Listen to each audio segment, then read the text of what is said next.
مين فينا ما اتلسعش من زفارة الفراخ مرة؟ تغسيل وتتبيل وتسوية، وبرضه الريحة موجودة.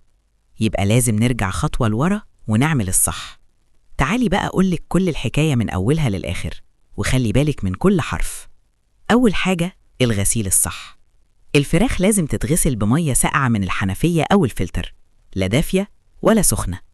المية الساقعة هي اللي بتشيل الزفارة، مش بتحبسها جوه اللحم. تاني حاجة، حتت لازم تمشي. في أجزاء وجودها بيبوظ الفرخة كلها. جلد الرقبة كله، طرف الجناح الرفيع، الدايرة الصغيرة اللي عند الرجلين مكان التكتيف، أي بواقي للمصران.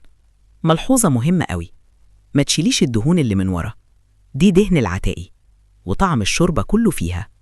تالت حاجة التنظيف الصح.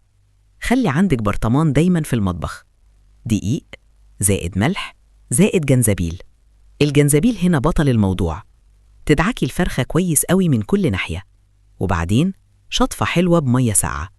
رابع حاجة الليمون والطماطم، ليمونة زائد نص طماطماية، دعك محترم بره وجوه، وبعدين نقع ربع ساعة فيه. مية زائد ملح زائد شوية دقيق زائد عصير ليمون بقشره. بعدها تشطفي وتصفيها، كده جاهزة السوا. خامس حاجة الحشوة اللي تقضي على الزفارة. بصلة صغيرة في الكبة مع شوية ملح وفلفل اسود، وتتحشي بيهم الفرخة، وكمان بين الجلد واللحم. كده الفرخة تبقى نظيفة، ريحة حلوة، طعم يجنن، ولا هتشمي ولا هتفتكري الزفارة أصلاً. التسوية بقى براحتك، معلقة زيت ذرة تسخن كويس، حبهان زائد جزر زائد طماطم. تنزلي الفرخة تاخد صدمة، وبعدين مية مغلية، أو تحطي كل المكونات في مية تغلي وبعدين تنزلي الفرخة.